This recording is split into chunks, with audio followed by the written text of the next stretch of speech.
guys, welcome back for another video. If you're new here, welcome. I'm Kimberly. I'm a homeschooling mom of 3, and I'm making a little video series here. I'm doing 3 videos of me just breaking down some of the extras that I'm doing this year in my morning basket. And so I made a video already on how I teach art appreciation. I can link that video below. And in today's video, I'm talking about how I'm teaching my kids poem memorization, scripture memorization, and anything else that I want them to memorize, and how I store that in my binder system. So let's get to it. Okay, so why should we do some memorizing with our kids? Well, first and foremost, kids are amazing at memorizing things. I don't know if you've noticed, but my kids can memorize things 1,000 times faster and easier than I can. It's just those fresh brains. I don't know. But I did a little bit of research, and I wanted to know, why should we be teaching memorization in our homeschools? And I'm only going to speak for myself.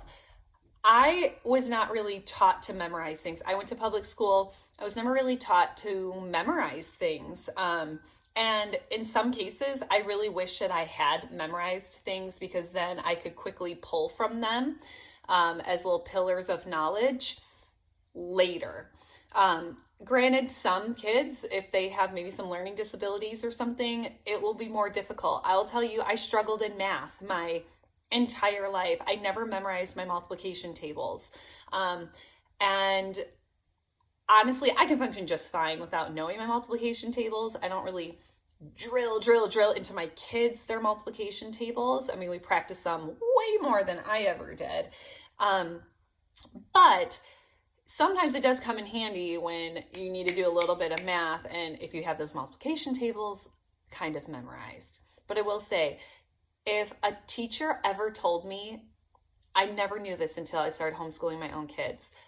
If a teacher told me that multiplication was skip counting, it would have revolutionized my thinking of math and multiplication. But no one ever told me that. No one ever brought that to my attention. I could have totally memorized some skip counting, and it would have made my life so much easier. So yeah, we do a lot of skip counting memorization in my homeschool. But I have some stuff written down here on why you may want to do some memorization with your kids. For one, it's going to peg knowledge, which children can easily recall later. It's really going to help them understand and process harder things, because they already have something to, hang their hat on. So if they know their multiplication facts, or maybe they know some Bible scripture, when something comes up that is just harder and more complicated to understand, they're already going to have some form of reference to help them. So for me, that's awesome, and I want to capitalize on that.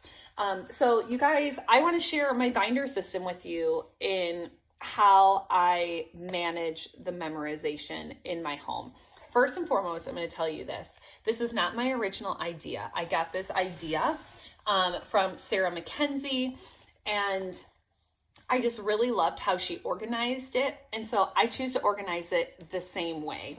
And also, anything that we memorize, my kids are going to have their binders. We all have the same one, and they decorated the fronts of them. Maybe they'll redecorate them a couple years from now. We've been using these for over a year, and I have the same one. And I'm going to keep every single thing we memorize in these binders until they literally leave my home after high school.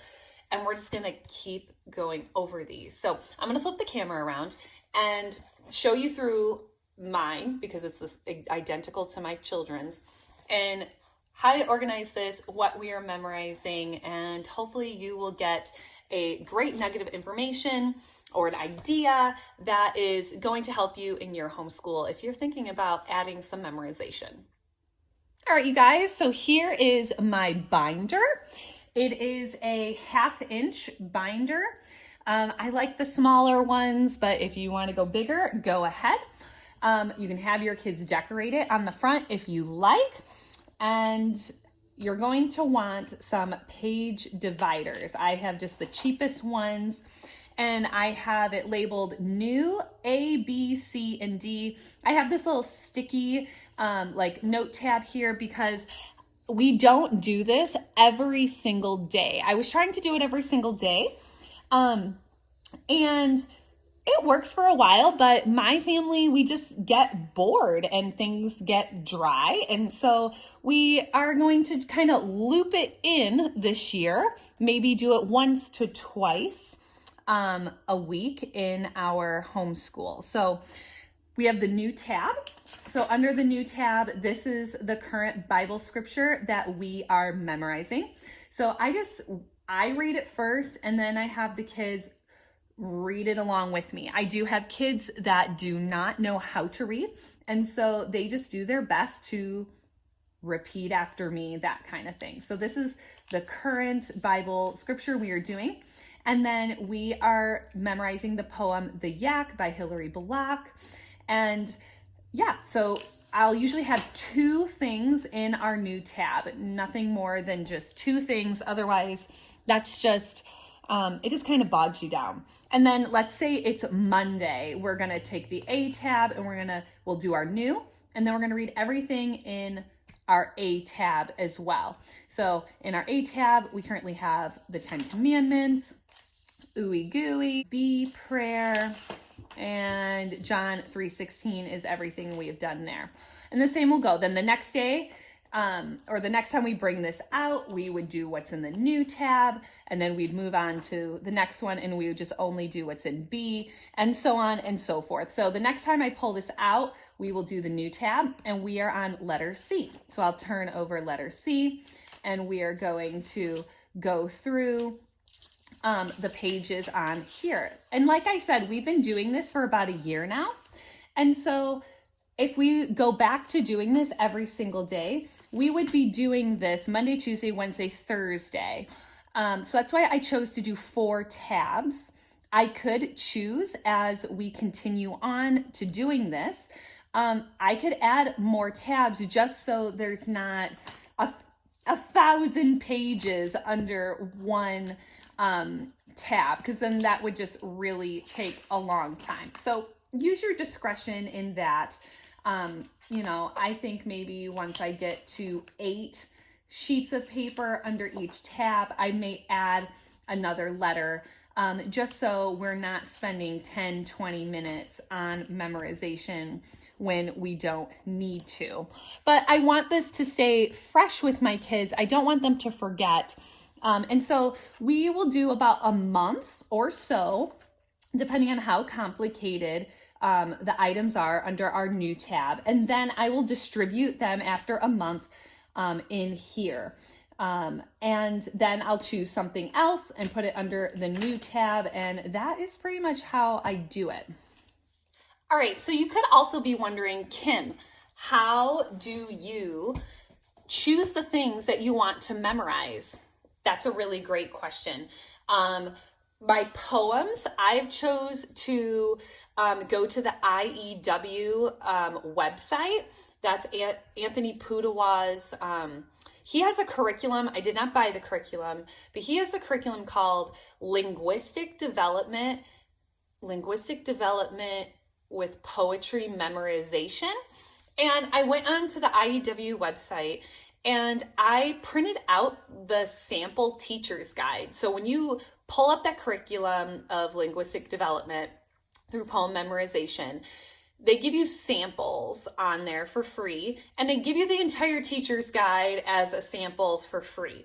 So I don't know if that's shady or not, but I printed out the teacher's guide, and now I have all the poems, all the speeches, all the things that they would memorize in that curriculum without having to buy it.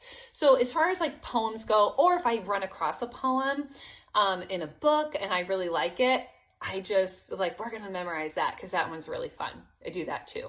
And then as far as like Bible verses, I have so many devotionals that I own and read in the mornings. And so as I go through those, I highlight in dog ear pages of short Bible verses that I really want my kids to memorize. And so that's how I go about that. And then in our everyday curriculum and the things that we're learning, like if my kids are learning multiplication, I will throw in some skip counting and things like that. It may not necessarily like be in the binder, but I think I'm actually going to add in skip counting into the binder this month, just so they don't forget it. My oldest daughter, who's 10, she is in 5th grade math, and she knows math way better than I do. But I've noticed certain numbers, like the skip counting she used to just know, she's forgetting. And so I want to throw some numbers in there as well. If you have younger kids, you can do days of the week, months of the year, the seasons, all sorts of stuff. And so the sky's the limit. Also, Pam Barnhill, her website, pambarnhill.com, she has a blog post of tons of things that you can memorize in your homeschool. And so I will link that website below. I will just link as much as I can for you below. But that is how we've been doing memorization in our homeschool for about a year now. And the kids don't mind it because I'm not like bashing them over the head with it or anything. We just read it out loud together, and we love acting out the silly poems. That's always really fun. Like we'll stand on a chair and read from the binder. If the kids are kind of like in a mood, I'm like, all right, everyone stand up on your chair and let's read this out. We will act out the poems while we read them. Or, I let my kids eat while we're reading it at the table. I mean, sky's the limit, whatever is going to work for your kids and your family. But I really do think there is value in memorizing. And so please comment below if you do some memorizing in your homeschool and what benefits it has brought to you and your kids. I would love to hear. I really enjoy interacting with you guys. Give this video a thumbs up, and we'll see you in the next one. Bye-bye.